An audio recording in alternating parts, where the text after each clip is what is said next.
All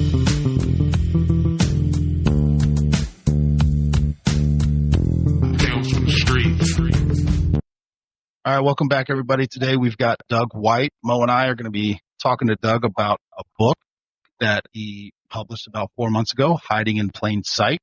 Doug is a husband, a father, a veteran, a retired deputy, now a published author.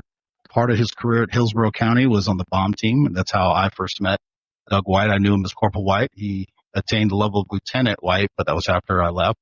But we're so excited to have him here. And Doug, I really appreciate your time. No, I appreciate you having me. This is it's quite the honor to be able to sit down and share some stories and reconnect with y'all and share some stories with the audience. So thank you very much. Absolutely. Now, Mo, you knew Doug longer than I did because Doug actually was a corporal when I started in training, but you knew him longer. So what is your exposure to Doug White? We started out at the sheriff's office within the same district, but I think did we go to the same high school together too, also, Doug? We did. I thought so when I was reading. So he was a couple of years ahead of me, but we went to high school together, subsequently kind of overlapped. He was actually at my wedding when I got married the first time. So we've kind of always kind of parallel lives, it seems like. And then we both became deputies. He became a deputy first. I became one thereafter, and we got assigned to the same district together. So always kind of paralleled around each other in that respect. And I always knew of, his character, the type of person he was, the type of deputy that he was. And so when I saw that he had published a book, fast forward many years later, now that we're both no longer in high school, I was very impressed. And knowing that we were doing this podcast and having this mental health mini series, I thought that what better way to incorporate somebody who is trying to touch the masses by taking the time to be really, really raw and vulnerable and put themselves out there in the hopes that it can impact those. And I think that goes in line with what we have been trying to do with this mental health series, is to touch people where they're at, because the opportunity for you to necessarily always know what's going on is tough, because as cops, we're very guarded. We're not always going to share, but maybe they listen and maybe somebody hears something that resonates with them on our podcast and subsequently in his book, because it is very, very real and raw and honest. And I just thoroughly thought that was something that I wanted to incorporate here in the effort to have people say, you know what, I can see myself in that story. Yeah. Yeah. On both sides in a lot of occasions. And Doug, we're going to get into a little bit on your background, but I just want to say that I can recall 3 interactions with you, one as a trainer, and the other 2, I believe, were in the bomb tech capacity. And I recall you being very stern, but I always learned from you. And you would share things with me that sometimes scared the shit out of me. We got into that a little bit before we started recording. But I always walked away going, I know more now than I did before. And it was usually brief interactions. So for me, I appreciate you. And reading your book, I was shocked. I didn't realize the wealth of experience you had prior to coming into Hillsborough, and then also the struggles you were dealing with. I would have never known, and I know that's part of what your book is about, and we're going to get into that.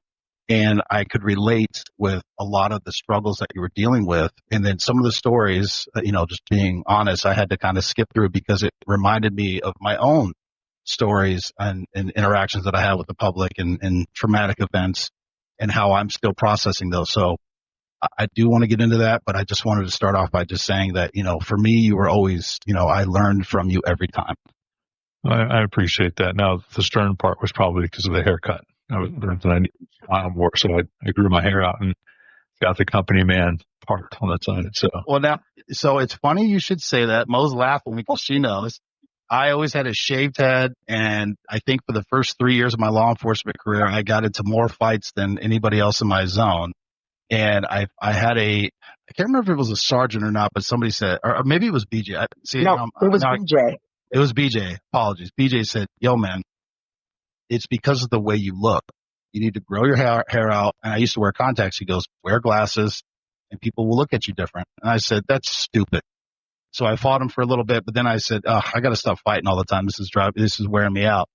I grew my hair out and I started wearing glasses. I have not been in a physical altercation since. It's probably been 15 years.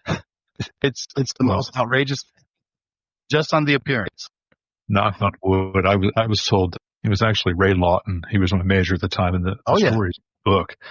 He's the major I sat down with and said, you could be the corporal that's been on the bomb team or the major that was on the bomb team. Ooh. And he told me that other supervisors were intimidated by me and I needed to smile more and maybe grow my hair out. So I grew my hair out and I literally changed nothing else about my persona, about me, the way I did business, my sense of humor, nothing changed, but I bought a 99-cent comb. And next thing you know, I'm being invited to working groups and meetings and plannings, and my career takes off because of a comb. Odd. It is odd, but they do say appearance is the first impression, and it's amazing how that could be good or bad. Even if my uniform was always pressed, clean, all that stuff, but just a couple little adjustments and the way they perceive you is different. The minute you do the comb over, you look like Superman, and people forget that you're mean. That's right. I guess I was never mean. I was used digitally by the bosses as an enforcer. So, yeah. I was referring to Tyler when I said that. Yeah. And BJ and I were also used as enforcers. So because we're both, 6'4", 6'5", 300 pounds, and we worked out. So we were usually the enforcers anyway. Yeah. Mo would laugh at me whenever I'd show up to roll call because she's like, "You are an idiot." And I'm like, it's what makes people happy. I thought so. But Doug, let's get into a little bit. I don't want to overshadow your book because again, this is where I learned a lot. I didn't even realize. I knew you were a veteran, but I guess I didn't understand the scope. But I'm fast forwarding a little bit. Can you tell me a little bit how you were raised? Like, what did you ever think you were going to be in law enforcement? Was it a lifelong dream? Like, what was your upbringing? Well, at first, if I go to inappropriate comedy, that's because I don't like talking about me. So I will tell a joke to the point. So I was, basically I was born in Florida, moved to Tennessee the first 6 years of my life because my dad was a salesman. So back in those days, there were no interwebs. So you actually had to go meet with customers. So he traveled quite a bit. When I was 6, we moved back here to Tampa, and I've been here outside of my active military time. I was here. Not born and raised, but I was raised in town and country. My parents live in the same house that I was raised in. They've been married, 54 years this June. That's awesome. That's amazing. Yeah. So, just middle class upbringing, nothing special. I have a sister that's 10 months older than I am. And, just the regular childhood. I didn't, and I'm sure we'll get into this, with the contribution of adverse childhood experiences in our later lives. But I didn't have any aces growing up that I could recall. I do recall that as a kid, I had a couple of bullies, and I just found that very distasteful. I hated bullies, and, grew up in a house that served. My dad is a veteran. My grandfather, uncles, veterans. So, it's just patriotic household and called to serve. And so that led to me joining the Air Force. And I figured, the stuff that I did in the Air Force was law enforcement and security specialist that translated into, helping people and stopping bullies from hurting others. So by the time I came off my first active duty stint, I had largely grown into my adult body, and I was physically able now to prevent that from happening. So I found my way to serve and my purpose there. So when you talked, it was so funny when you're talking about like where you grew up. I know like all those little areas. I didn't realize we grew up literally in the same area because that's where I grew up, was town and country my whole life. Yeah. Deerfield and all that 12 Oaks area. That was my little stomping ground over there. So it sounds to me like your entire family, though, they had a really a heart to serve. So that led you into the military as well, correct? It did. And in the military, I found being a part of something bigger than myself, larger than, you always had a tribe. You had a purpose. There was something to do. There was a mission. There was esprit de corps and pride. All of the things that I wanted and all of the things that I valued and that I value in other people as well. Mm-hmm. And I think that just solidified what it was that I was to be doing. I mean, I had a pivotal moment, as you remember the book. Yes. There was a pivotal moment in basic training where I saw my reflection in the mirror. Mm-hmm. I didn't recognize myself. Yeah. And that was a changing moment. I imagined who I would have to be to fulfill my life's purpose. And I was off to the races, overcommitted and overinvested. And I was all in. Yeah. So, Now, sorry, go ahead, Mo. No, I have a question to follow up. Go ahead.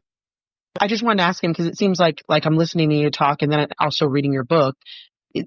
Do you think that idea of like, I have this history that's behind me with my family and my uncle and my father, did that create that persona, like the start of that persona? Do you think for you to have to almost, for lack of better terms, live up to whatever it was that they had done? Because I kind of read about your dad, what he had done in the military. I don't know what your uncles did, but was there something in your head that said, okay, now that I've decided to go in the military, I've got to live here. And if I don't, what?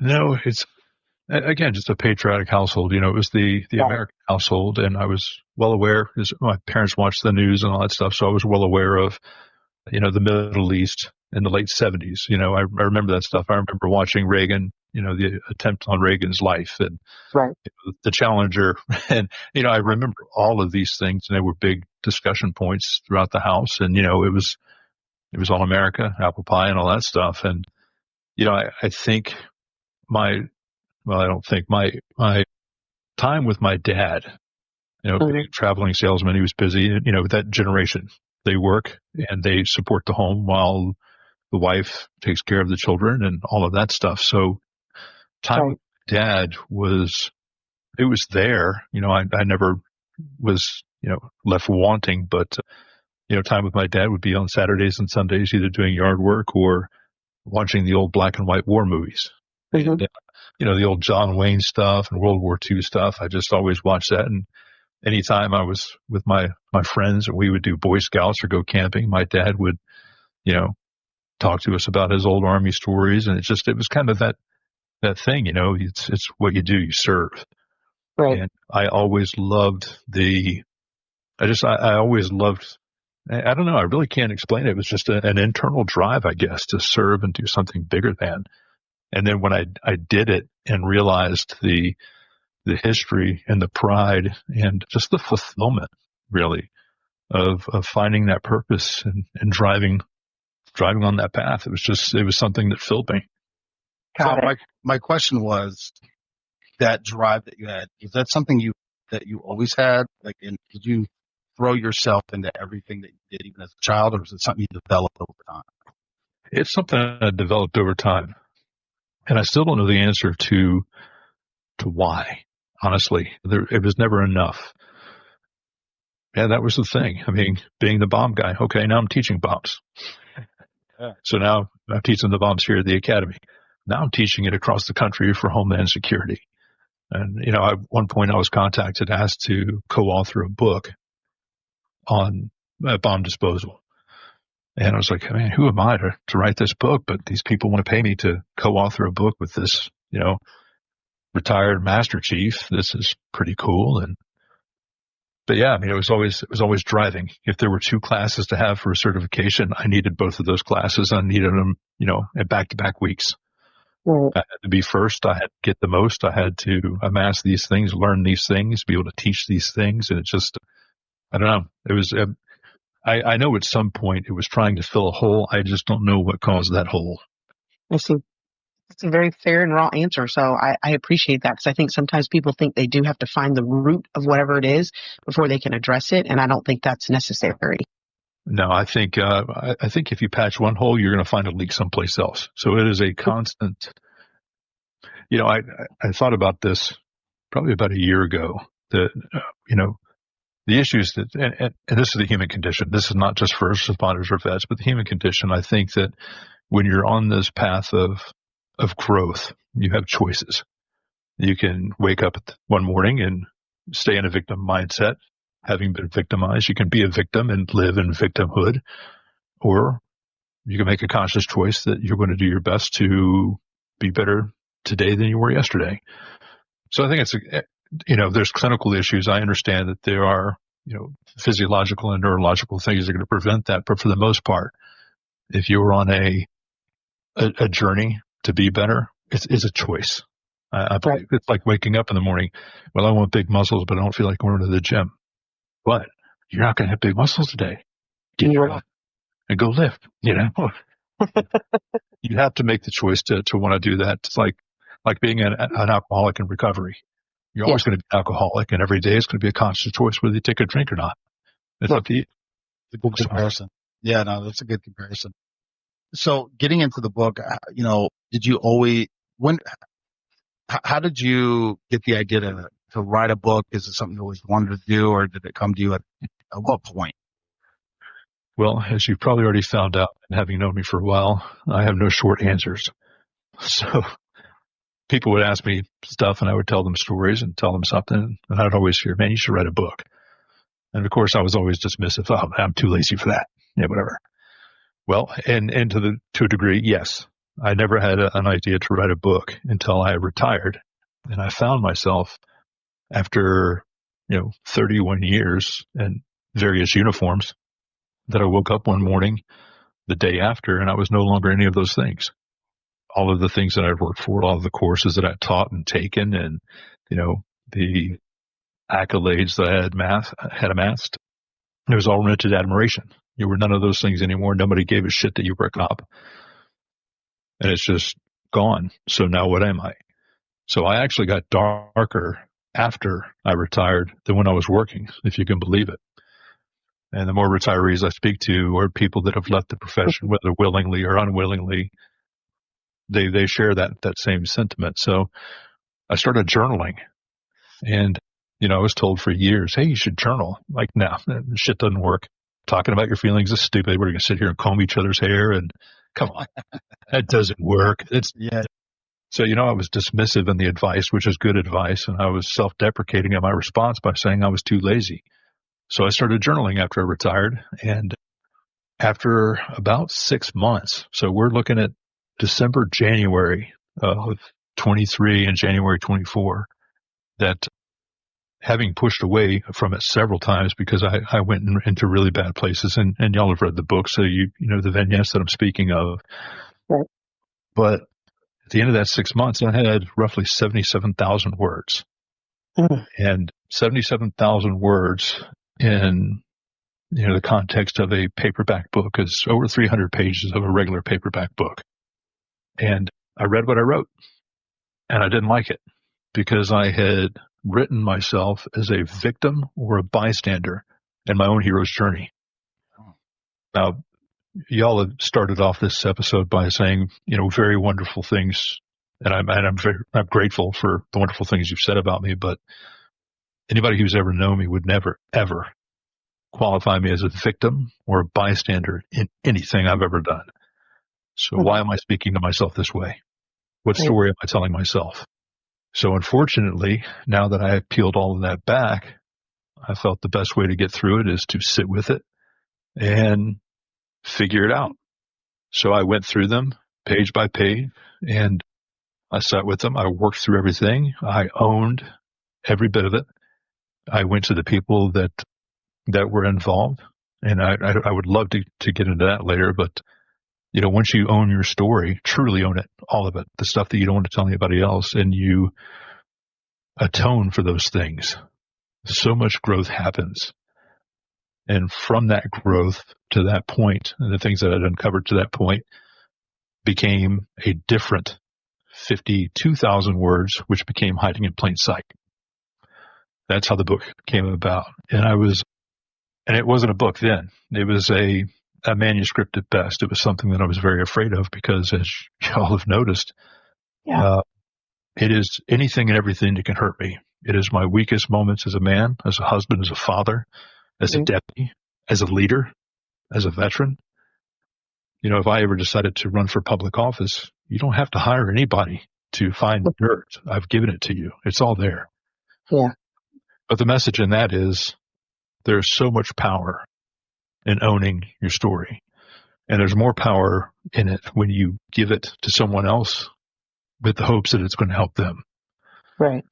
So it's probably the most selfish and selfless act of self-care that I could have done for myself. But it was like sawing off my arm. It was not easy. Yeah. Yeah, stories, and we're told this, I think, many times, that you should journal, you should write down your stories. Sometimes it's in the vein of self-care, sometimes it's in the vein of, hey, if you don't write these stories down, you'll forget them. But like you said, it's, I'm not doing that. I'm too lazy, or there's so many reasons why we don't do it. But going through, like I said, I had to skip through some of those because it started reminding me of cases, incidents, horrific tragedies that I was either, there on scene or whatever it was. I've realized how much stuff I've boxed away. And I guess my question is, and maybe this isn't just the book, but I guess the journaling part, emotionally and mentally, did you see a shift when you started to when you finished, or what was that process for you? Just writing it out and then converting it to a book, I guess. I got recounting some of those things, and I'll tell you now that even though there are some good, vignettes in there, a lot of those would not even make the top 10 of horrific shit that I've been involved with. They're there because I learned something from them that I identified after I started journaling. And my wife, Michelle, I gave her the manuscript when I was done with it, and she read it. And she says, there's things in here that we've never spoken of. And I said, there's things in here I've never put words to. And to circle back to journaling real quick, when you're journaling, we're having this conversation right now, okay? And it's because I'm open and I'm sharing. But I wasn't always this way. And when you sit down with a blinking cursor on a white laptop screen, there's no ego there. There's no judgment. I don't have to measure my words. I'm not marketing myself. I'm not selling for anything. There's no ask. It's coming out of me. There was one day that I sat down and 10,000 words came out of me. I had one cup of coffee. I didn't eat lunch, didn't get up for the bathroom, and I didn't realize that Michelle and the kids had already come back home from work and school. Wow. And when I was doing this, I was having visceral reactions, sweating, cotton mouth, angry, mad, the devil, the duffel, and the angel, one of the vignettes in the story. I pushed away from the entire project for 6 weeks. Not a keystroke, not an Instagram post, not a thought about any of this for 6 frickin' weeks. Wow. Because I was planning how I was going to kill that guy the day he was released from prison, and wishing I had done it the day that I met him. Yeah. That's where I was. Fast forward to where I am now. Do I have within me the capacity to do those things? Absolutely. And I think that's the key. And again, y'all have read the book, The Shadow of the Monster. You have to make friends with that thing because it's a part of you. It wasn't some thing that you had to transform into. It's in there. And you have to be comfortable that it's there and know how to control it. And that's what I've learned over the last year. I mean, this July of 24, this was still a manuscript, and this did not become a thought for a book until the day that a Hillsborough County deputy took his own life. And that was the day that I stopped being, I'm sorry, I still get a little, this is all very raw too, by the way, because I'm still on this journey.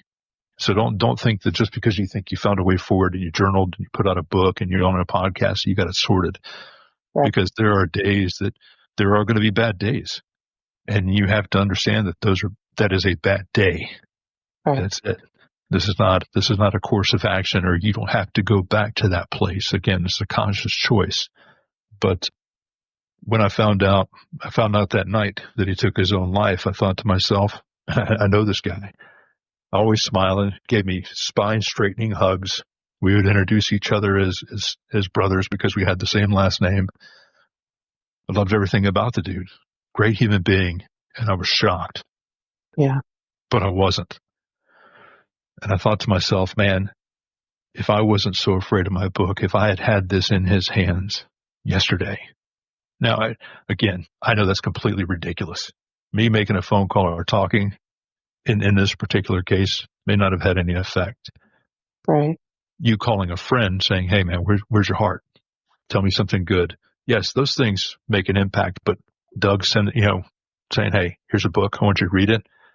It may not. But that was the day that I stopped being afraid of myself and afraid of the story. And I said, this has got to go on. I can't be sitting on the answers to the test and sit around and watching people fail. Right. It was selfish of me. So I had to get over that, and I had to give it to the world. And it was also, Michelle she was supportive of all of this, the podcast, the book, my journey, and all of that. Obviously, she's been supportive since the day I met her. But she didn't want her voice attached to this because she's still on her journey, sorting all of this stuff. Yeah. But it was at that conversation, she says, I want to write the foreword to your book, because putting myself putting myself in his wife's position, knowing that something was wrong and I did not know what to do, or I did not take action, I don't know that I'd ever recover from that. So I feel like I need to say something to the spouses who may read your book. And what her foreword of that book is her typing, us having coffee on the back patio on a Saturday morning. And that's exactly how she typed it. It was not edited. It was put in there exactly as she did. Those are her feelings in that moment. That's awesome. So, yeah, again, I don't have short answers. I apologize. No. I love it, because I think you have raw answers, though. And I think that's what people need to hear. Like you said, we are failing each other because we aren't being as raw as I think we could be and should be in this profession and any first responder profession, because we are set up to be, quote unquote, tough for the job that we have to do, but it's never been taught the converse emotion that we need to and have to, that we go through, and we need to share on that too. So I appreciate your long answers. No big deal. I'm sorry, Mo. I just want to say one thing. They tell us in the academy, or they used to tell us in the academy, be firm, courteous, impartial, and have a plan to kill everyone you meet. Yep. I know that was said tongue in cheek, and it probably is said in some places still, in academies or on the street someplace. Right. They train us to do every one of those things, but they don't train us how to come home. Nope, they don't. So that's a whole podcast episode on its own, I'm sure. It's true. And it's funny, one of the previous episodes we did, we spoke with a guy who worked for TPD, and one of the things he brought up was the fact that we don't train to be emotionally and mentally healthy, and we train them for everything else. And but we know that their emotions and their mental health are going to be taxed, and we don't train them for it.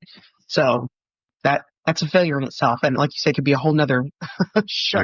Oh, yeah. But a couple of things you touched on, I want to touch on because I think they were so poignant. One of the things that you said in the beginning is when you retired, how quickly all those things, the accolades that you had attained, all the learning, all the teaching, all the mastering of all the things that you had done, so quickly just goes away. And I'm on this board with Meg Ross with the Helpline, and one of the things that we are really struggling with as a board that's trying to put together treatment or put together something for people that can help first responders that are in crisis, we are having the most trouble with reaching out to the retirees, because we don't know how to make it accessible to them. We don't know how to make it something we know the applicability of it, because the big thing that they all say is what you said. Once you separate, you're almost forgotten. Your car's given to somebody else. They reassign. You are. Like, let's be realistic. I know. They post your position before they post your obituary. I promise you. 100%. You're right. And I think the same thing. Everybody called and was like, oh my gosh, Monique, we found a shooting at the sheriff's office. They didn't care. So we're trying to figure out how we can set people up for that better transition. And it was just like, that was a poignant reminder that people, when they do separate, that is an incredibly vulnerable time, because it happens so fast. And people are foolish foolish is the wrong word.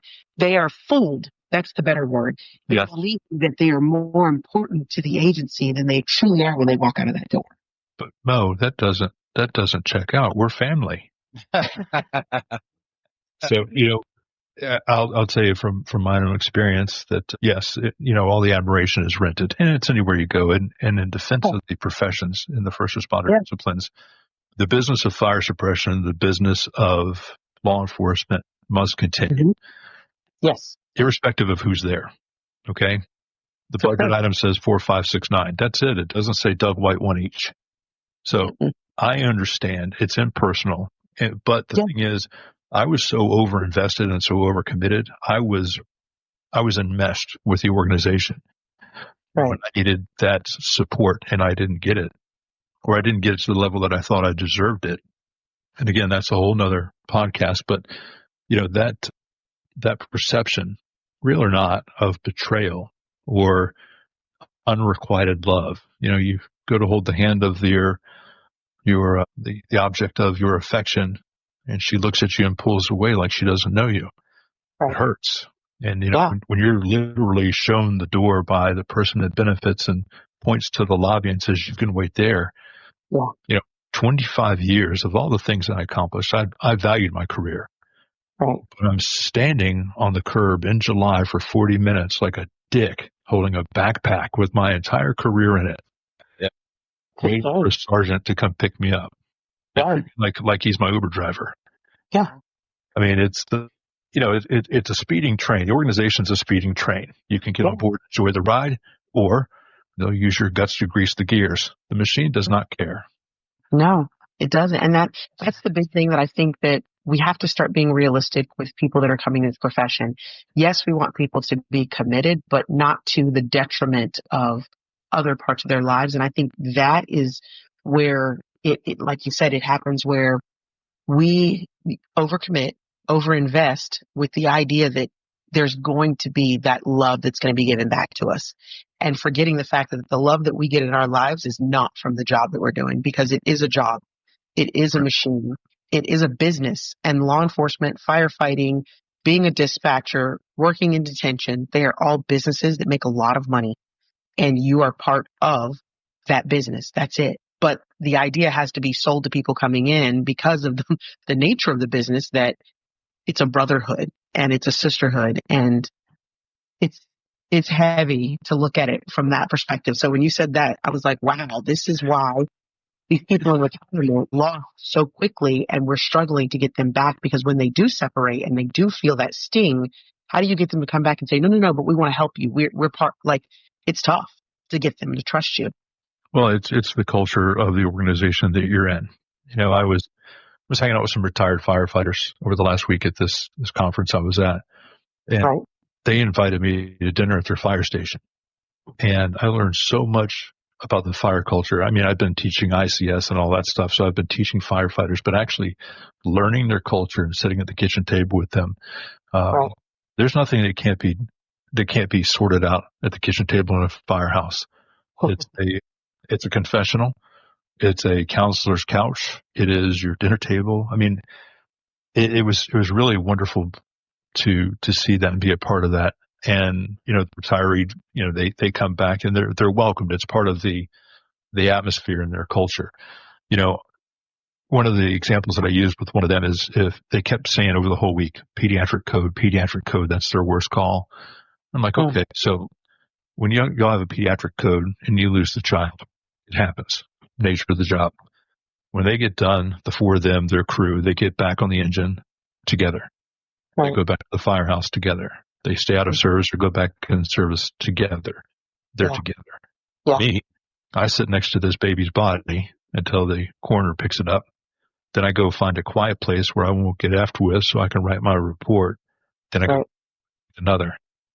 And then at 12 hours, I have to shift in my 5-minute commute from district office to my house to decide what version of Doug my wife and kids are going to get. We can go in and talk about seeing his own partner. If it's a slow Sunday, we can isolate. So, I think being real with these kids, and I'm retired now, so I call everybody kids, being real with them when they first come in, I think it's setting them up for the realities of the job. And not that, hey, this is going to beat you up and you're going to be a horrible person because of, no, hey, these are the symptoms of what it is that you will experience. These are neurological and physiological changes in you that cannot be compelled. These will happen. This is what it looks like. This is how you mitigate those things throughout your career. The tune-ups, the optimization, the sleep studies, the blood work, this, nutrition, working out, all of the things, instead of being a burnt out old salt that you can't get to come back for a peer support meeting for retirees. So that's an organizational thing. As far as retiring, there are so many things You have PTS, you have actual physical injuries, you have financial issues. You have to figure out what your life is like now because your spouse sees you all day, every day. Yeah. That with all of the existential garbage that comes along with no longer being part of a tribe. Right. So, those are tough things. University of Central Florida, their REACT program, they have peer support. It's the blue line, red line, gold line. Yeah. And so they have just kicked off and are doing their first training in May for the retiree peer support, their retiree REACT through UCF Restores. Right. So, let's see what happens there. I think it's going to be successful, not because I helped them work on it, but I think this is going to start getting some traction with the retiree because we need to take care of those folks. They deserve to live. We deserve to be living better than we're living. 100%. I agree with you. We got kind of off on that tangent, but I thought that was a good point that when you said that, I was like, oh my goodness. The other thing that stuck out to me is when you said about you were telling your story as a victim bystander. And I thought to myself, the words that someone on the outside says it can be hurtful, but goodness, the words that you say to yourself in your own brain could really take somebody down a dark path. So I thought about like these people, this is how people get into these dark places because they're saying this to themselves. It's not the exterior world. It's that internal voice. And it was, I read in your book where your internal voice would talk and then it would be like, okay, now I've got to achieve more. Yeah. It was never enough. It was never good enough. Yeah. And I don't know why. I don't know who it was I was trying to impress or if it was myself or what that hole was. That's, probably book number 3, but yeah, I don't know what that's all about. I do. It felt good to be the guy when the guy was needed. And I wanted to be the guy for everything. The thing that I was not good at was I was not the guy needed at home. Yeah. That all suffered because I felt, and I convinced myself that being the guy for the people who needs it, more success at work brings more money, brings more stable home life, success and blah, blah, blah, all of the things. It just makes life easier at home. So therefore, I'm doing good things for my family. Right. Things matter to my family. It was the time, and it was the time that I didn't give. It was the time that I traded for rented admiration. 100%. Yeah.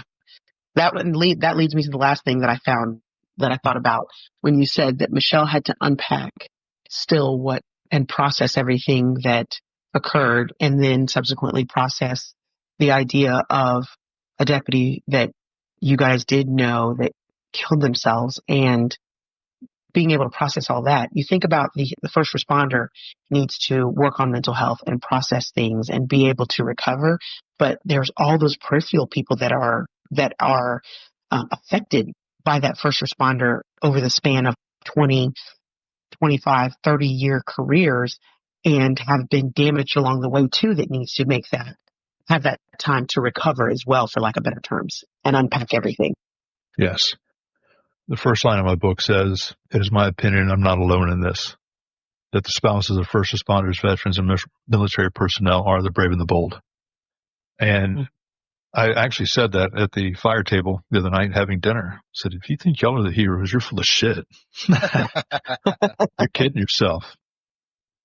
So we go to work. We get to do the cool stuff. We put the wet stuff on the fiery stuff and make the steamy stuff, or we get to kick in doors and chase bad guys and do all of the things that people see on TV. Right. That's easy. We're good at our jobs. We know we're safe, relatively doing the best that we can. Right. Our spouses are at home waiting for the phone to ring. They're not sleeping at night until you get home. They're waiting for a knock at the door to say mom or dad's never coming home again. Right. So, yes, we have a front row seat and we have a ticket to the show that we never wanted to see.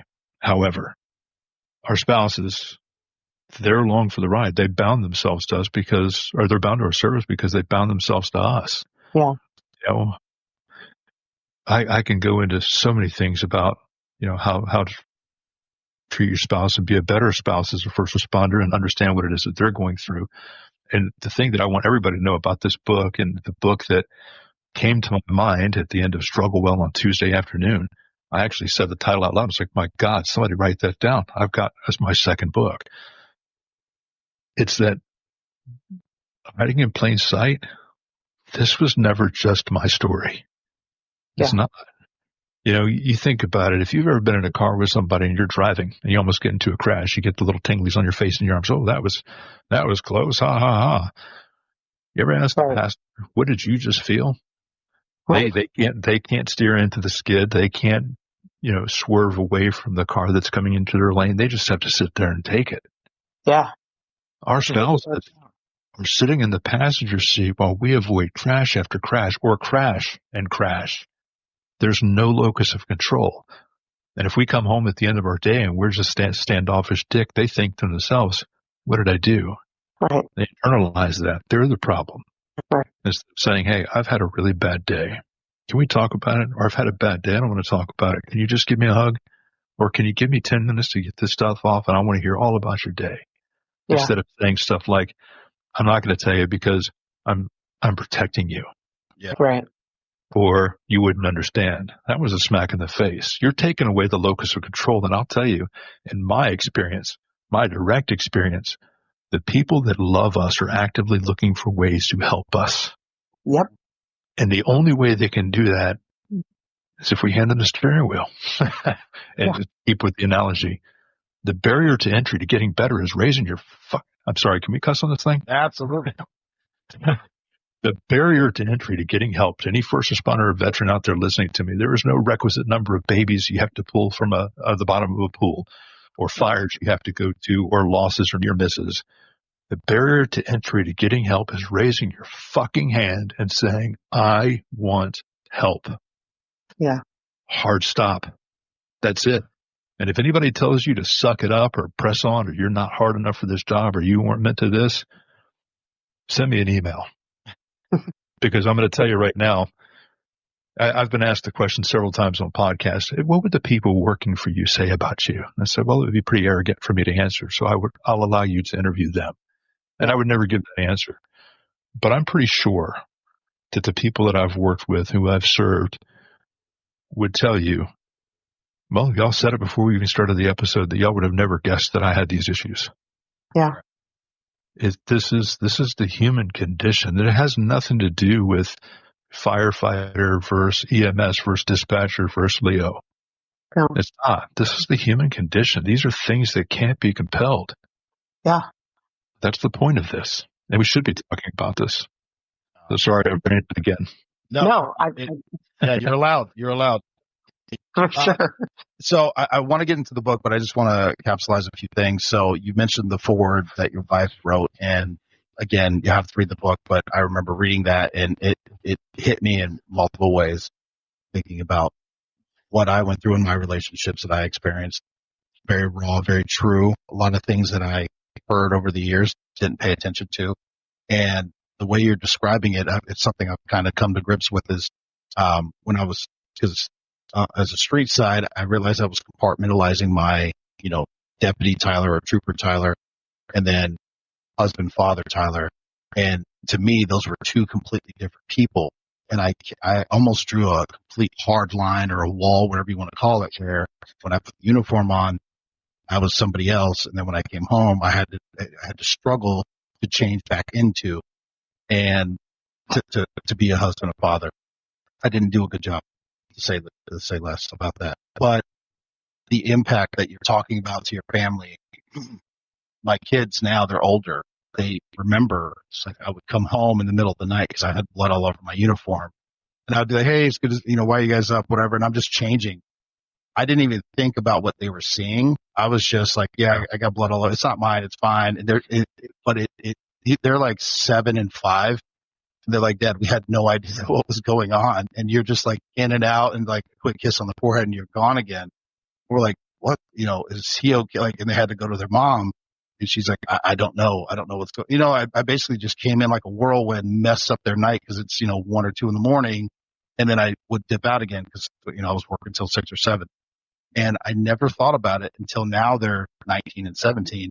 And they're like, yeah, we remember that shit. And I was just like, I had no idea. Like, it never crossed my mind that you would even think something was wrong. Like, it didn't even come, it wouldn't have entered my thought that I was like traumatizing them at that early of an age about, to me, what was nothing. Yeah. Yeah. Well, you read the part in the book that says, "Not without bad days." My experience at Disney. Oh yeah. Yeah. I remember. Yeah, we do that. We react. Reacting and responding are very different. And we react when if we would take a moment, breathe, look at the situation and accept it for exactly what it is and sort those feelings, we'd be able to respond much more effectively. I remember my son was about 5 and I was working nights. In fact, I was nighttime corporal. It was right after you and I would have met. And he was awake one night, middle of the night, and asked Michelle, "What happens if I call 911?" And she said, "Well, the police would come to make sure that we're safe." And he said, "Would Daddy come home?" Oh, Mm. that hits. That hits a little bit. Man. Maybe a little watery. He's 18 now, and it doesn't hit me any less hard than it did then. Yep. Yeah. I was not good at turning off. I was diminished. Who I was who I was. Right. It's not who I am now. It was a character that I had to play, and I had lost myself in that character. Yeah. Yeah. Well, I think, Ooh, you know, sorry, hit me on that one. Yeah, sorry. Go Mo, go. That hit me. um, that's a rough one, but I mean, it's real. Like that's what people push down and go, well, when you go to work, you got to box that stuff up from home and just go to work. That's the stuff that people are going out and they're just pushing past it. So talking about like we've talked about some of the stuff in the book, but I want to get a little more specific. So in reading it, you kind of broke your life up in segments a little bit. And two things that kind of stuck out to me was in the beginning when you were talking about your military career, you had your first encounter with death in 1994 and you talked about it and then it appeared like in your life you just moved on. Then you left active military, separated from active duty. You had gotten married in the military. Then you're going through a divorce. You're searching for a career. There was just a lot going on at that particular time. And it seemed like as I was reading the book, it was almost in your head at the time, like, okay, this is just doing business as usual. Yes, I saw dead bodies. Yes, I'm going through a divorce. Yes, I'm separated from the military and not really giving those things the weight that they should have. Is that is that perception correct? Yes, clinicians call that avoidance, and I was the CEO of avoidance. That a little rabbit in the back of my head screaming, "Can't catch me!" Yeah, And yeah, it does. Those little boxes that I even think I said so in the book that you shove those things down in little boxes, and they're spring loaded like a jack in the box. Because one day those things are going to come open, and yeah, that was a lot to process at 23 years old, driving across the country with no plan B, having separated from the military from the active duty into the active reserve, losing that tribe, that way of life. And, I cried from Washington State through every state all the way back to Tampa. Yeah. Do you think that fed that next, like, okay, I've got to find the next thing that I can now learn, master, teach, and do all the things that you had done in the military? I think that's a yes and no. Not my first stint on active duty. The first 4 years was like anybody else's 4 years, but it was when I was working on getting with the sheriff's office, and I got I was blessed, absolutely blessed enough to get selected for a position as Special Operations Command here at MacDill. Mm-hmm. Meeting and being associated with a caliber of people that are in the soft enterprise, that's a whole different level of doing things. That is always switched on, always right, all the time, always soaking in, taking in, achieving. The bar is moving, and it's always moving up. So the men and women I was associated with from 97 to 07, my last 10 years in, were the most impactful on me about how to be a professional, how to be a warrior, and how to be a teammate. And there were some fatherhood lessons in there, like how to be available when you are home. I didn't learn those really well, but all the other stuff I picked up on. And I think the whole was caused by, and I've looked into my childhood and done the ACE worksheet. Hey, were you beat up or, by your dad or drunks and this and that? None of that stuff was there. I think my drive And I hit the ground running pretty hard when I got hired at the sheriff's office. I had been at the command for about 7 months by the time I got hired by the sheriff's office. But the post 9/11 time when I got recalled, or when I went back to active duty, which turned into a recall, I was gone for just over 3 years. And breaking my ankle and not being able to go downrange with my teammates where I felt it mattered most. Yeah. I left them with a whole ball of imposter syndrome, shame, guilt that ate me up for the next 15 years until I had my breakthrough. So, I think a lot of achieving and doing more and overcommitting came from that need to prove to my teammates that I deserved the company that I kept during that time. Right. And I believe that probably where about 98% of that came from. Yeah. I was going to say in the book, and I'll give you an opportunity too, Tyler. When I was reading the book, that seemed to be like a huge, maybe not the switch, but that was such a huge point. And it's so funny because as an outsider looking in, because I wasn't, I'm outside looking in your life, I thought, well, you just broke an ankle. I mean, it happens. No big deal is what I'm thinking. It's hard to my life. Yeah. And it's so incredible to read the book and see how it changed your entire outlook almost. So it was really incredible to read that part and see that. Yeah, it was something. Yeah. There's an end to that story, but Tyler, I'm sure you had something for me. Well, no, I was letting you talk. Sorry. So for me, for me, my questions more involved like in the writing of the book and me reading it. Did you ever think about the amount of time, energy, sacrifice that you gave to your career? I guess at the cost of maybe personal family or your personal interests. That wasn't even a consideration while I was doing it. It wasn't until after my breakthrough. I don't call it my break anymore. Yeah. After my breakthrough, and I'll be very, very honest with you, the face that I put on after that breakthrough publicly was stoic and classic Doug White. Ruck up, drive on. Personally, I was a dumpster fire. I was going through my mind, how dare you? Don't you know who I am, what I've dedicated, what I've done, what I've sacrificed? Never once thinking about, wow, I've sacrificed my family. All of the things that really matter, the lasting things, the legacy things. Well, yeah, I probably should still unwrap that a little bit too, because I remember having conversations with Michelle when I was working and I was in that space, the drive, succeed and be the person for everybody. She used to tell me when the kids were younger that she felt like she was doing all this alone. And I wouldn't say anything about it, but I would be so offended. I'm teaching at the academy. I'm an FTO. I'm on the bomb team. I'm doing this. I'm doing that. I'm working overtime and I'm doing all of these things to support the family. That's so ungrateful. And it wasn't until probably last October when I was really chewing on, well, I'll tell you exactly what it was. The day I got the author's draft in the mail before the book went to publishing. They send you an author's draft so you can look through the actual book before it goes to make sure it's good to go.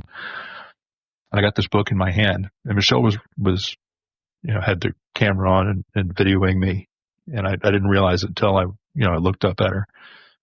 But I'm holding 3 copies of the book in my hand, and I'm staring at it, and I look at the back of it, it's got my picture on it. And it says, this is not just another collection of war stories. And I'm like, what kind of hooish shit is this?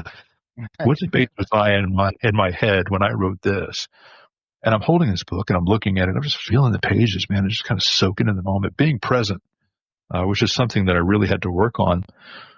And I looked up at Michelle and I started to cry. And I looked at her and I said, this wasn't what I meant to write. And she puts the phone down. She's like, what do you mean? I said, this was, it started off as a cautionary tale of don't do what I did, get help. Yeah. But that's not what this is now. And this was like, I send this thing off a week later, I get these books. And that process was me touching the book to realize this. I said, this is an apology letter to anybody who's loved me over the last 31 years. Wow. Wow. I said, this is a love letter to myself. And more importantly, this is a love letter to the woman who never left. Yeah. So thinking about things from that aspect and the spouse, I'm probably the only man in this responder veteran space that's speaking up and speaking to the spouses. And if so, I'm sorry that I'm the only one, and I hope that doesn't last for very long. If I'm the only one, I hope that's not the case.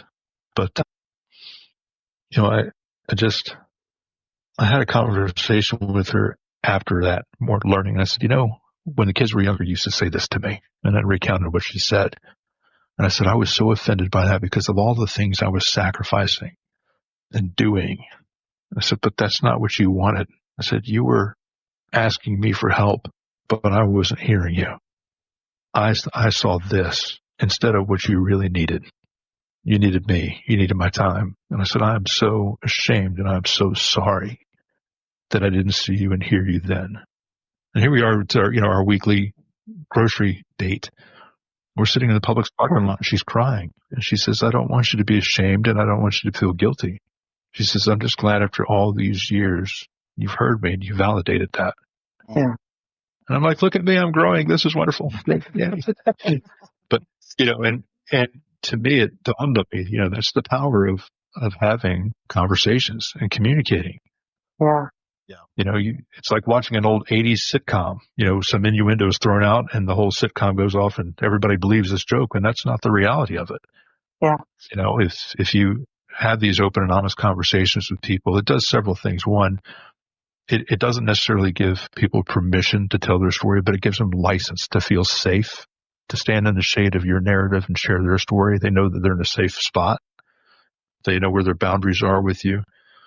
And not only that, to have these conversations with your spouse. Again, you give them locus of control. You tell them all of it, everything. Yeah. Don't curate the message for them. You give it to them and let them decide what they're going to do with the message.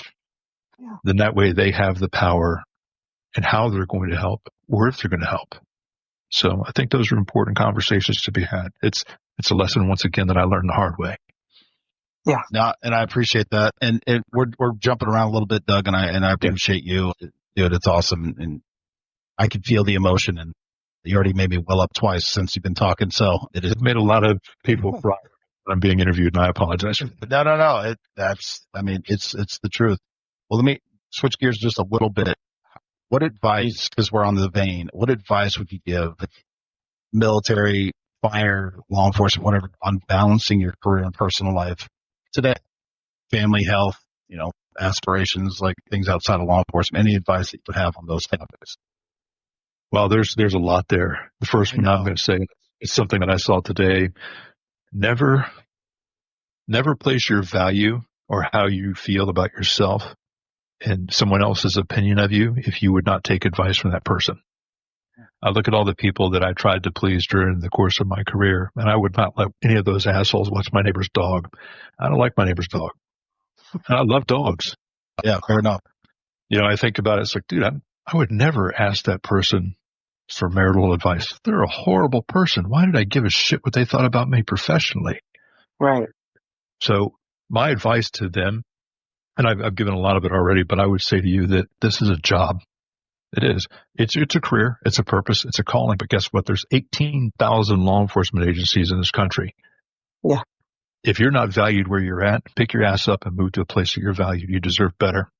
Yeah. Any organization that tells you you're lucky to have us, or you're lucky to be here, or my favorite, Mo, I know both of y'all have heard this from our former agency. There's 10 people waiting in line to take your job. Oh, yeah. Yes, sir. This is 2025. You got 10 people waiting to take each law enforcement officer's job. We don't have a recruiting problem, so you're full of shit. One, this job will end. It is rented admiration. The stories that you're going to be telling later in life are the stories that people want to hear now, but you're not willing to tell. So deal with your shit as they come along, because I promise you, self-medicating, whether it's women or men or booze or gambling or pills, or you pick your vice, whatever it is, guess what? One day the music is going to stop, and holy shit, every one of those boxes are going to come flying open, and you have to deal with them all at once. And it's not going to come when you're healed and at your best. It's going to come on your lowest day. So meet them as they come, meet them where they are, talk to people. And if you're in a leadership position, your words have weight. The things that you do to your personnel, the decisions you make, and the things that you say impact them when you're not at work. They take those things home. If you don't know that, shame on you. If you do know that and you're still an asshole, shame on you, because you are complicit in whatever it is that's going on at their house. Right. Be a better leader. Be the person that you needed 20 years ago. So that's great. I think that without me throwing some shit in my own office, I think I'm just going to stop there. Fair enough. I can be a little passionate. You may know that. Absolutely. Absolutely. Mo, go ahead. Sorry, I've been dominating again. I apologize. No, it's fine. You were asking some of the questions I wanted to ask, so it was fine. When you said, you touched on here just then when you were talking about the leadership, if you're in a leadership position, what you should be doing, things like that. And in your book, you really talk about, before you were even a leader, you talk about the pressure you put on yourself to become a leader, to go to the next phase, to do some of those things. And when you were a leader in your book, you said, I would tell people, it's okay not to be okay. It's okay to do this. Most people in leadership positions would say, well, I'm doing it. I'm telling them it's okay not to be okay. But what does a leader really need to do instead of just saying the words? First of all, Mo, I will shamefully say, proudly say, actually, I was in those conversations with my squads and my platoons for the better part of a decade, and I was the biggest hypocrite in the room. Yeah, you said it in the book. I know. Because I would say those things, and it was funny because somebody that worked for me, a guy that I love dearly, he's a fantastic, and he's still a working supervisor in our agency. He read my book. He called me. He was mad at me. He's like, bro, I worked for you when you were going through this, and you never told me? I mean, he was like seething mad, like, I don't know how to process this. I was like, dude, read the title of the book. It's called Hiding in Plain Sight for a reason. But he said, hey, man, all those years that you were having those conversations, and it was like a weekly conversation with the entire platoon or the squad, depending on my level of command. And he said, were you just waiting for somebody else to say something so you could say something? Yeah. I laughed and I was like, brother, you're the only person to ever call me on my bullshit. That's exactly what I was doing. I was praying every time I had that conversation, somebody would pull me aside so I could vent and unload. Yeah. And I had several deputies come to me and talk to me about stuff like that. I mean, wave top stuff, but instead of saying it's okay not to be okay and that old cliche and smash the stigma and all these things, if you're a leader, and I'm not talking about a manager or some asshole that is sitting in positional authority by some divine right, but I mean somebody who is not in a position of positional authority, okay? Whether you have rank or not, if you are respected, and if you have the ears of people or you are a mentor, mentors are very powerful. Tribe is very powerful. My recommendation to you is first, sort yourself out, own your shit, and then stand up in open forum and say it. There is nothing more powerful than a chief law enforcement agent or a chief, fire officer standing in open forum and saying, hey, we all went on this call together, or you weren't there. This was before your time, or whatever the case was. I went on this call and I had a real bad problem with it. And I didn't speak to somebody about it. And these were the things that I did. And these were the things that I did wrong. I want you to know that that's where I'm at. And because I was there, I don't want you to be there. That's why I'm having this conversation with you. Connecting with your personnel in an authentic way. Yeah. Not for a YouTube clip, not traffic stops on 275, which we all know are bullshit. None of that stuff. But real, authentic connection. Yeah. You don't need your name on a card. They'll know who you are. Yeah. That's my advice to a leader. And it's funny you should say that, because a couple things. First of all, I teach. And one of the things when I'm teaching, the FDLE doesn't have this written into the curriculum, but I try to weave it in when I can. And I do it through being vulnerable and sharing with people. And one of the things when we're sitting on this board on the Hope line is when we were talking about clinicians, or when we were talking more so about instructors, but having instructors who are willing to be vulnerable and to tell people, this is where I was at. This is what I felt. This is what I did wrong. Those kind of things. Huge, I think. So, I mean, that's a great piece of advice, in my opinion. Great piece of advice. When I fall from when I had my fall from grace. Yeah. That's what I call it jokingly, and not to give away the book or anything, but I went back to my platoon and met them all in the parking lot, 3:00 in the morning at Citrus Park Mall. And I told them, this is what I had done. This is what I was in trouble for. These are the consequences. And these are the things that I did wrong that led me to this position. And I had been getting help for about 5 months by that point. No one knew there was an investigation. No one had any idea that I was going through any of those things. I was winning by all outward accounts. They thought I'd been promoted to captain. Sergeant kicked in the driver's side door, car cussing. And, but I will tell you, it's things like that that endear you to the troops. And I got one from a brand new supervisor who worked for me way back then. Said, hey, if somebody said something like this at the morning call, and I said, hey, I read Doug's book. And of course he got stares. Brand new supervisor. Right. I said, I think we should do it this way because, well, I know what it feels like when it works well. Yeah. I know what leadership looks like, and this is what I would recommend. And the major was like, yeah, we need to do it that way. I was like, man, first of all, the frickin' guts to be sitting at a table as a new supervisor and to speak like the first week as a new supervisor and voice your opinion in a room with your district's brass, mentioning my name, not knowing my relationship with the major, the people sitting in that room. And that's more courage. And that would take that back to the leaders. Leadership needs to have the moral courage to do the right thing, no matter what it means to them.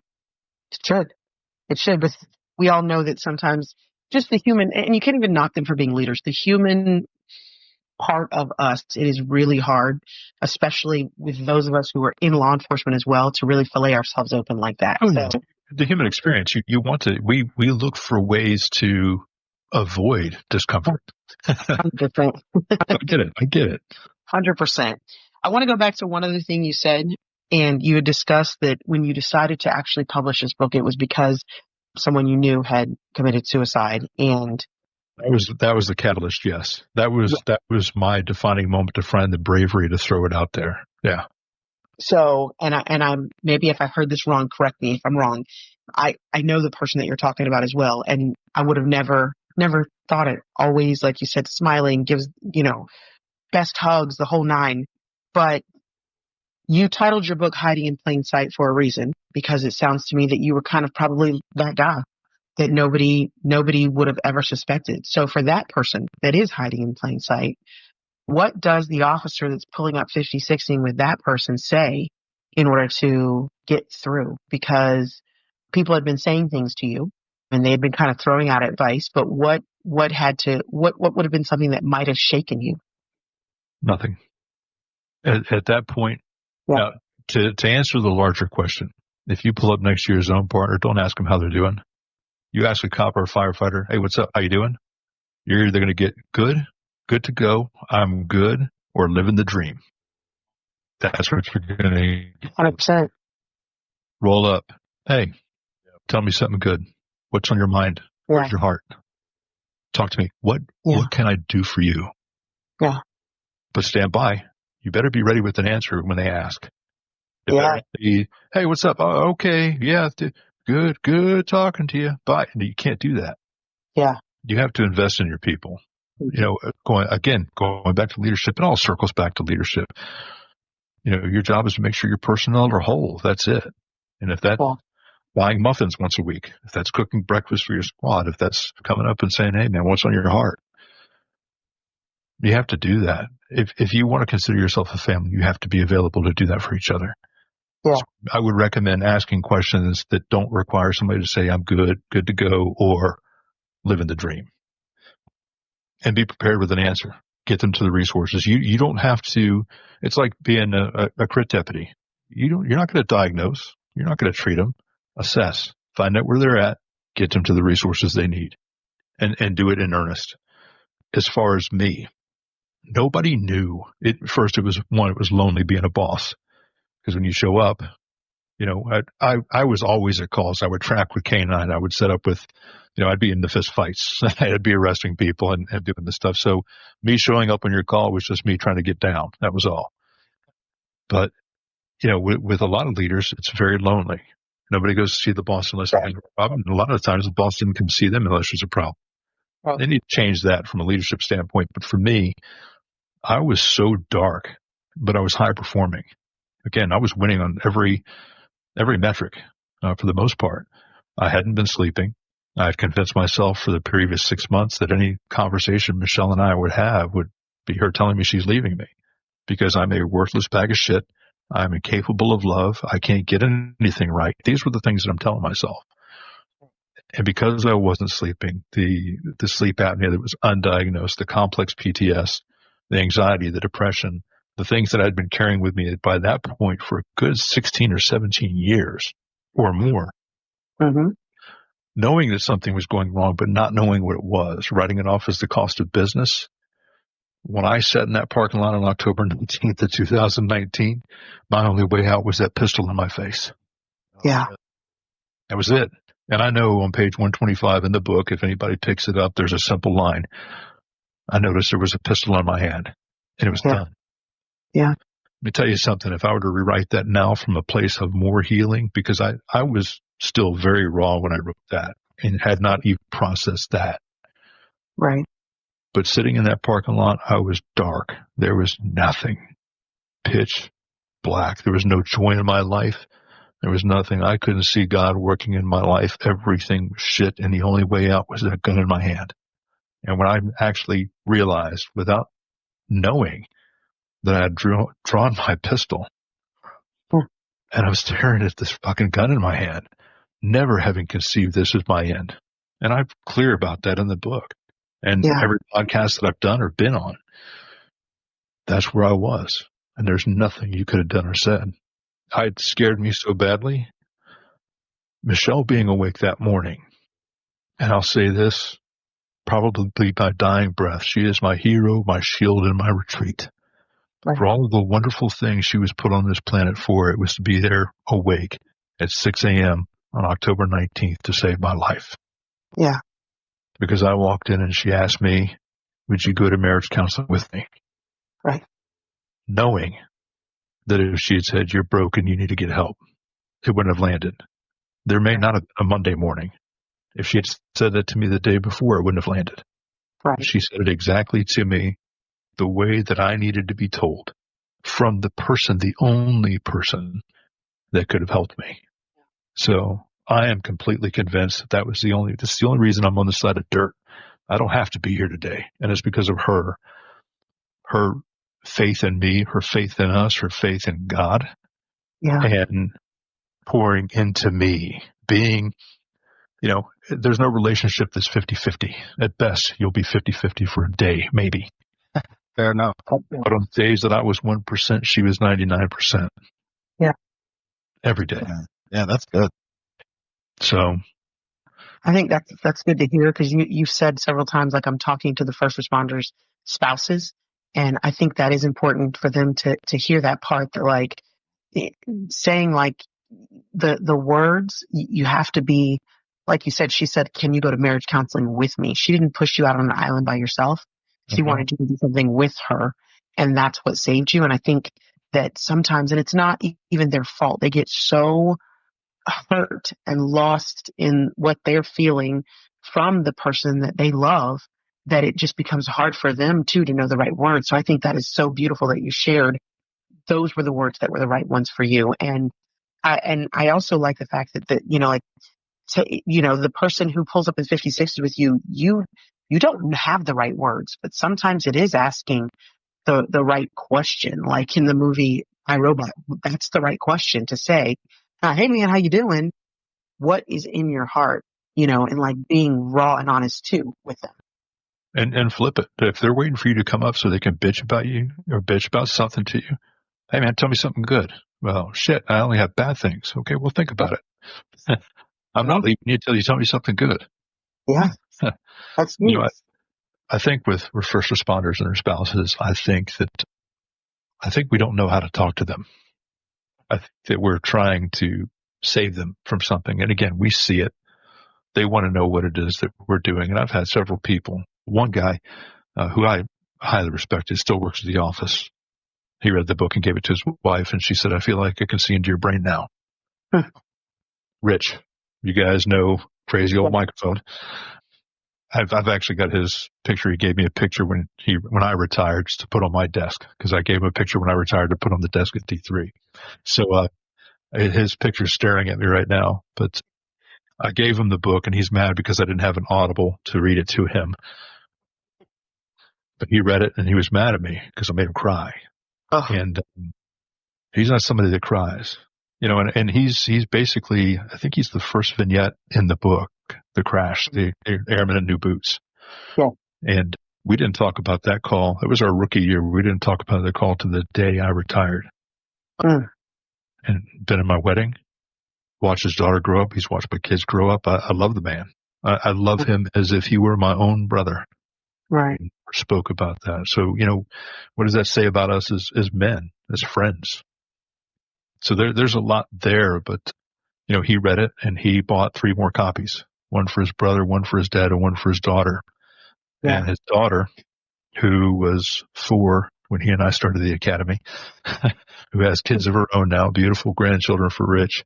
But she called him and said, "This is an operator and owner's manual on how to deal with you." Yeah.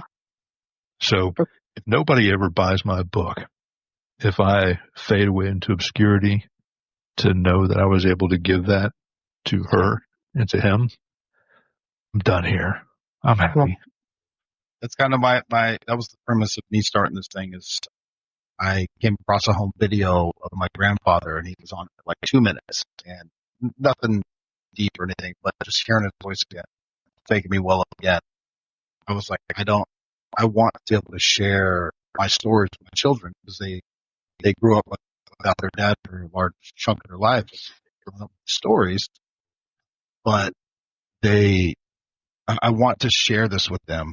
And so that was kind of the how this all launched off. But now that I'm doing it, my kids they're always commenting. They're like, "Oh, that's who you were telling me about," or whatever. So I understand what you're saying. Even if you never make a dime from it, at least you're reaching out to the people that you want to impact. So I definitely understand that. But we got about 9 minutes left, and I wanted to just kind of readjust again. How are you and your family adjusting to the new dad-husband mode? Meaning, you're no longer a cop. Michelle loves it. I keep telling her I'm going to go find honest work, and she's like, "No, why? What are you going to do?" And I said, "Well, I've got quite the resume." As you recall, I was busy for 30 years.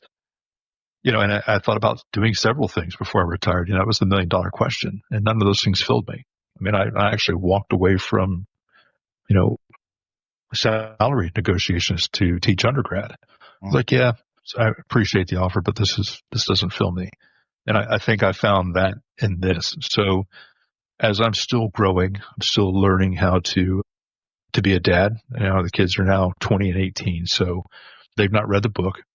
We've had conversations, but I think instead of saying, "I'm sorry, I didn't know any better," is to show them who I am now, and that I, the acts of contrition, sitting there, if, should they come to me and say, "Hey, I wanted to call 911 when I was 5 because I wanted to see my dad." Well, I need to sit down. I need to answer to that. I need to explain that. I need to sit with it, and I need to sort it and grow from it. Owning and atoning, those are the keys. And you can't undo that, and you can't sit there and wallow in regret and shame. You can just do the best you can moving forward. So my goal is to be the best version of me, the man that Michelle married and should have been, to support her so she could grow and not just survive over the last 25 years. That's what I'm doing now. And for the kids, to support them, to love on them, to let them know that in times when they were younger, I would react over spilt milk, and it would be completely out of alignment of what my reaction should have been. When you're always at a 9, going to 10 is spilt milk. But when you realize that, and you could stop and respond instead of react, spilled milk is just spilled milk.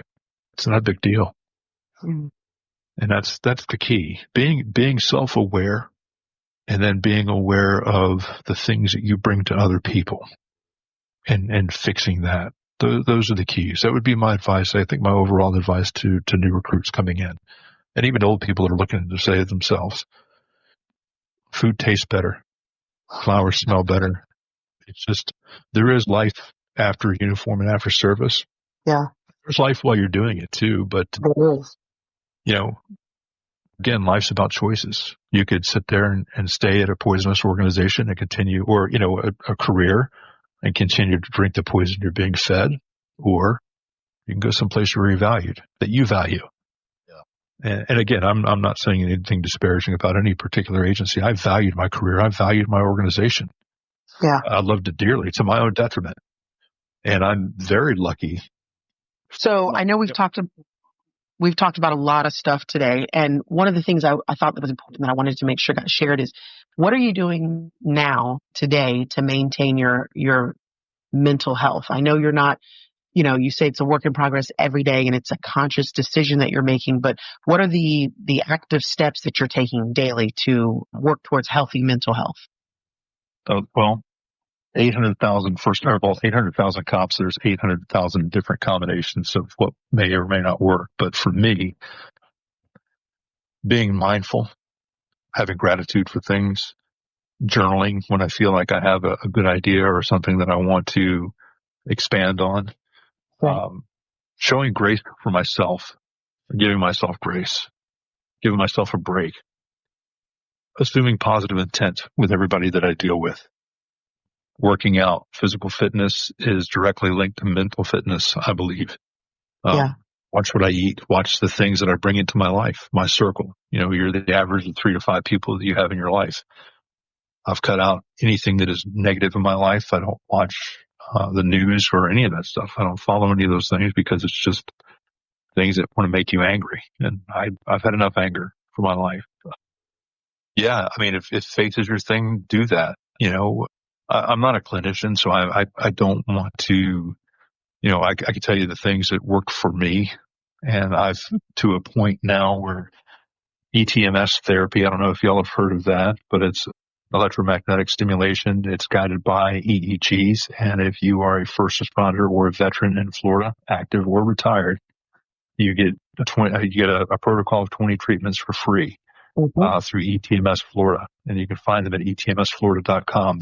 They're in Wesley Chapel. They're in Town and Country, Miami, Orlando, Jacksonville, and I think there's another. There's a total of 6 here in Florida, and it's free. Yeah. It's fantastic. I would direct you to my podcast with Dr. Lena Grunlow if y'all want more information on that. But I did that. My sleep hygiene is huge. If you are not sleeping, you are not going to maintain anything else. Get blood work done.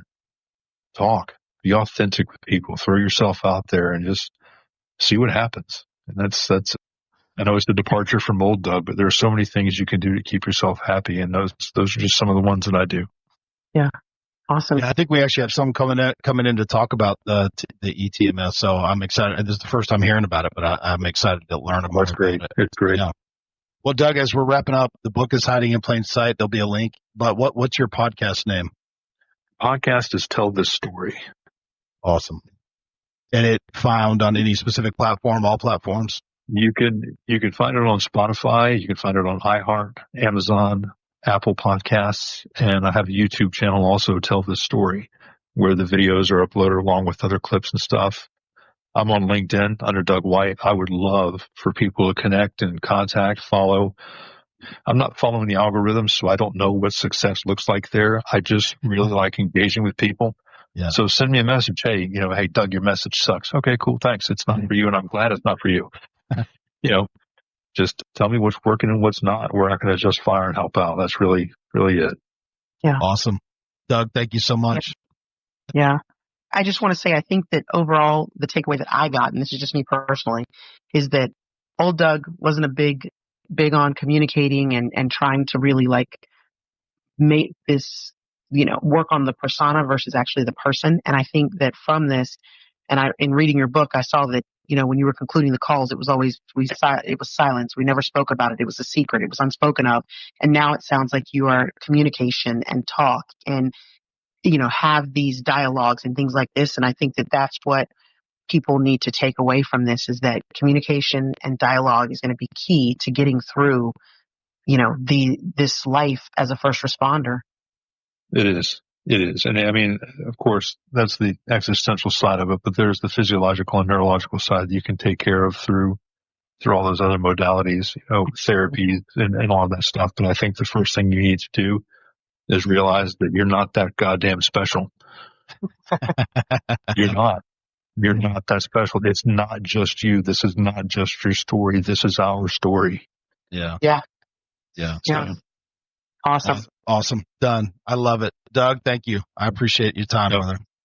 Thank you both. Y'all have a wonderful night, and I love what y'all are doing. I started listening to some of your episodes, and man, y'all are spot on. Y'all had me ramped up all day. So I'm very, very happy and very grateful to have had the opportunity to reconnect and just share some time on y'all's platform. So thank you very much for that. Awesome. We like your name. You have to come back again. That's right. Oh, I certainly will. You'll get a copy for free this time. Appreciate it. Horrible business model, I know. Horrible. All right, guys. All right.